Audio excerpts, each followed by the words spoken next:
ആ footing step ദൃഢമാണ്. ഇനി അലയൊലി ഉണ്ടാകാൻ പോകുന്ന ഒരു കാര്യം കൂടെ പറയാം.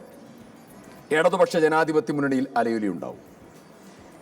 ആ ഇടതുപക്ഷ ജനാധിപത്യ മുന്നണിയിൽ നിന്ന് ചില ആളുകൾ പുറത്തേക്ക് വരാനുള്ളതായിരിക്കുന്ന സാധ്യതയും ഞങ്ങൾ മുൻകൂട്ടി കാണുന്നു.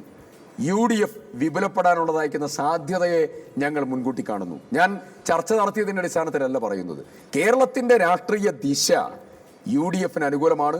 ഇടതുപക്ഷ ജനാധിപത്യ മുന്നണിക്ക് എതിരായിട്ടുള്ള കൃത്യമായിട്ടുള്ള പ്ലാറ്റ്ഫോം പിണറായി വിജയൻ ഗവൺമെന്റ് ജനവിരുദ്ധം. ഞാൻ പറയുന്നത് ഇടതുപക്ഷ ജനാധിപത്യ മുന്നണിയിൽ നിന്നുള്ള ഘടകകക്ഷികൾ രാഷ്ട്രീയം വിശകലനം ചെയ്യുന്നവരാണോ എല്ലാവരും.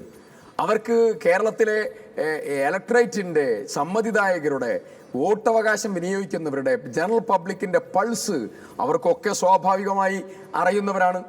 അപ്പുറത്തെ കപ്പൽ മുങ്ങാൻ പോവുകയാണ്, ആ കപ്പലിന്റെ ദ്വാരം വീണ് കഴിഞ്ഞു എന്നുള്ളത് അവർക്ക് ബോധ്യപ്പെട്ടിട്ടുണ്ട്. ആ ബോധ്യപ്പെട്ടതായിരിക്കുന്ന ദ്വാരത്തിൽ നിന്ന് മുങ്ങാൻ പോകുന്ന കപ്പലിൽ നിന്ന് രക്ഷപ്പെടേണ്ട ആളുകൾ രക്ഷപ്പെടും, ഒരു സംശയവുമില്ല.